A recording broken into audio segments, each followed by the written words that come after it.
Defence पर 700 अरब dollar खर्च कर रहा है। क्या धोखा दे रहा है दुनिया को या चेतावनी दे रहा है चाइना? जानेंगे क्या है मामला। तो वहीं दूसरी तरफ भारत के प्लान को अमेरिका, रूस और फ्रांस ने क्यों कहा नहीं। जानेंगे जियोपॉलिटिक्स में क्या कुछ चल रहा है, जानने को मिलेगा बहुत कुछ। आइए जानते हैं इन खबरों को विस्तार से। माना जाता है कि चीन आधिकारिक तौर पर जितना डिफेंस बजट बताता है उससे कहीं ज्यादा वो खर्च करता है। ये एक स्पष्ट वास्तविकता भी है, क्योंकि जिस रफ्तार से वे डिफेंस सैटेलाइट को लॉन्च कर रहे हैं, दुनिया की सबसे बड़ी सेना बनाए हुए हैं, एयरक्राफ्ट कैरियर सहित दुनिया के सबसे बड़ी नौसेना का निर्माण कर रहे हैं। हर साल पीएलए वायुसेना के बेड़े में 60 स्टील्थ J-20 फाइटर जेट जोड़ रहे हैं। उनके पास जल्द ही एक स्टील्थ बॉम्बर भी होगा। इससे पता चलता है कि जितना बजट चीन दुनिया को दिखाता है उतना में ये सब कुछ संभव नहीं है। चीन रक्षा से संबंधित artificial intelligence, quantum technology, hypersonic platform और ऑटोमेटिक प्रणालियों में भी आगे बढ़ रहा है। चीन का आधिकारिक रक्षा खर्च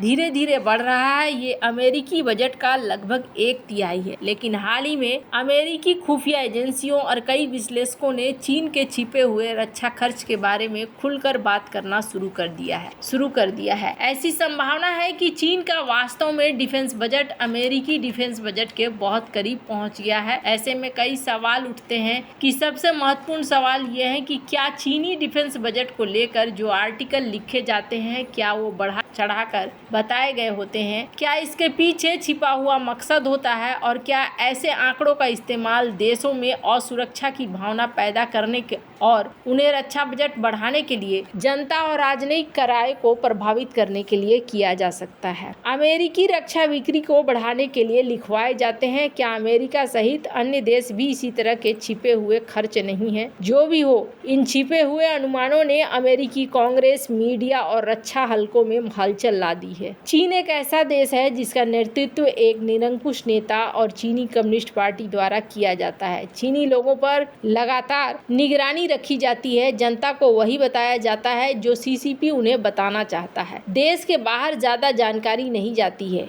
इन दिनों कई डबल यूज वाली तकनीकों को आसानी से नागरिकों को सर्विलांस करने के लिए इस्तेमाल किया जाता है। चीन नागरिक सैन्य संलयन के तहत कई कार्यक्रम भी चलाता है और अर्धसैनिक और मिलिशिया से संबंधित बहुत ज्यादा खर्च करता है। रक्षा अनुसंधान और विकास खर्च में भी चीन लगातार पैसे बहा रहा है। चीन में रक्षा उत्पादन अमेरिका और अन्य पश्चिमी देशों की तुलना में बहुत सस्ता है, क्योंकि यहाँ कम वेतन वाले श्रमिक है, जिससे उन्हें काफी फायदा मिलता है। चीन में सैन्य कर्मियों को अमेरिका की तुलना में बहुत कम वेतन और भत्ते मिलते हैं। विश्लेषकों ने चीनी रक्षा बजट को क्रय शक्ति क्षमता के अनुसार समायोजित किया है। इसके परिणाम स्वरूप 2024 का आधिकारिक चीनी रक्षा बजट 232 बिलियन डॉलर से बढ़कर 474 बिलियन डॉलर हो गया है और अन्य मंत्रालयों और संस्थानों की तरफ से रक्षा संबंधी खर्च के आंकड़ों को जोड़ने पर यह आंकड़ा लगभग 711 बिलियन डॉलर तक पहुंच गया है। और इस तरह से चीन का रक्षा खर्च अमेरिकी रक्षा खर्च के काफी नजदीक पहुंच गया है। चीनी सैन्य बजट से बाहर रखे गए क्षेत्रों में अर्धसैनिक संगठन, मिलिट्री रिसर्च एंड डेवलपमेंट, चल रहे सैन्य अभियान,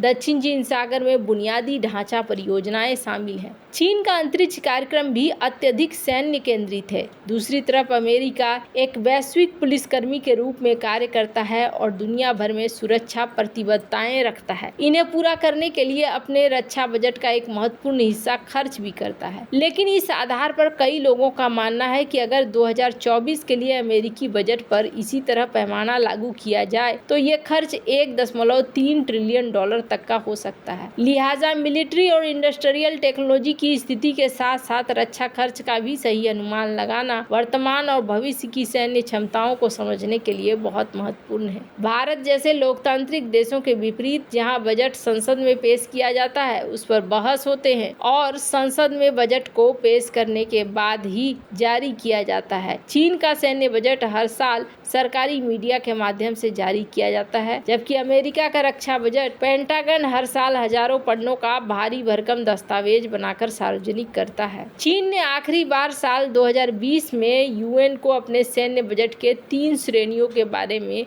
अलग अलग ब्यौरा दिया था, पर अब यहाँ पर देखने को मिल रहा है कि चाइना के कोस्ट गार्ड दक्षिण चीन सागर में भी एक्टिव है। इसके पास सैकड़ों जहाज हैं, जिनमें पूर्व PLA नौसेना के रिफिटेड टाइप 05 के कॉर्वेट भी शामिल हैं। इसके अलावा अनुमानित है कि $2.1 बिलियन का तटरक्षक बल बजट रिपोर्ट भी इसका हिस्सा है। इस तरीके की बहुत सारी चीजें हैं, ऊपर से R&D भी करता है, तो यहाँ पर इसने बहुत सारा पैसा लगा रखा है। अभी भी ये लगा रहा है क्योंकि इसे दुनिया का एक बहुत बड़ा हिस्सा जीतना है। खैर, जहाँ एक तरफ ये सब कुछ चल रहा है, वहीं दूसरी तरफ अमेरिका, रूस और फ्रांस भारत के आइडिया से क्यों परेशान हो गए और इन्होंने आखिरकार भारत की बात नहीं मानी है। और शुरुआत किसने करा है, आपको बता दूं, शुरुआत करा है यूएस के फेडरल रिजर्व गवर्नर ने। यूएस के फेडरल रिजर्व गवर्नर्स के मेंबर क्रिस्टोफर वॉलर ने। इन्होंने कहा है कि भारत जो सोच रहा है वो ठीक नहीं है, भारत को ऐसा नहीं करना चाहिए और ये पद्धति हम नहीं अपना सकते हैं। आखिर किस मामले में ये कह रहे हैं, तो इनका असली मामला है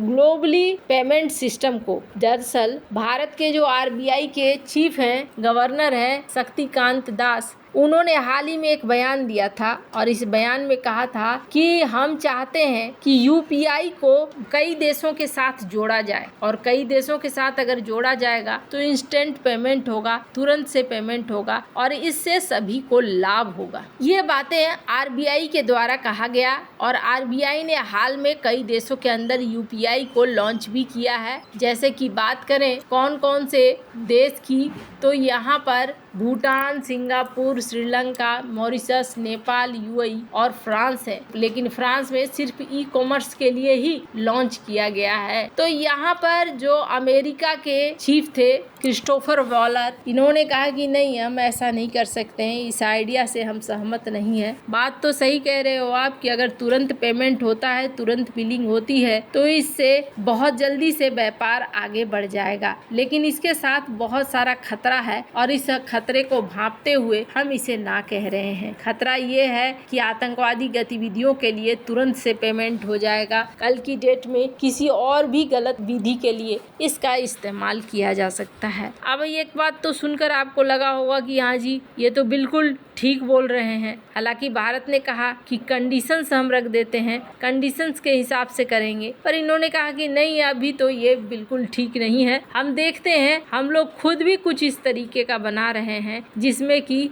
ऐसी क्षमताएं हो और जल्दी से जल्दी पेमेंट हो सके। अब आपको काफी सारी बातें समझ में आ रही होगी। हालांकि अमेरिका के चीफ ने ये बात कही और इसका समर्थन रूस, फ्रांस ने भी कर दिया। कई देश अभी और करेंगे समर्थन। UPI को ग्लोबली फैलने नहीं देंगे। अमेरिका अपना खुद का कुछ ऐसा बना रहा है जो इस पूरे सिस्टम को फुलफिल करेगा। अब अमेरिका अपने सिस्टम को इन देशों में पहुंचाना चाहेगा। ये बात बहुत ज्यादा अच्छे से समझता है अमेरिका कि कोई भी सिस्टम हो, वो किसी दूसरे देश का हो, तो वहाँ पर चीजें भारी पड़ जाती हैं। वैसे आपको क्या लगता है, इन सब मामले में आपकी क्या राय है, कमेंट कर जरूर बताएं। जल्द मिलते हैं अगले वीडियो में नई खबर के साथ।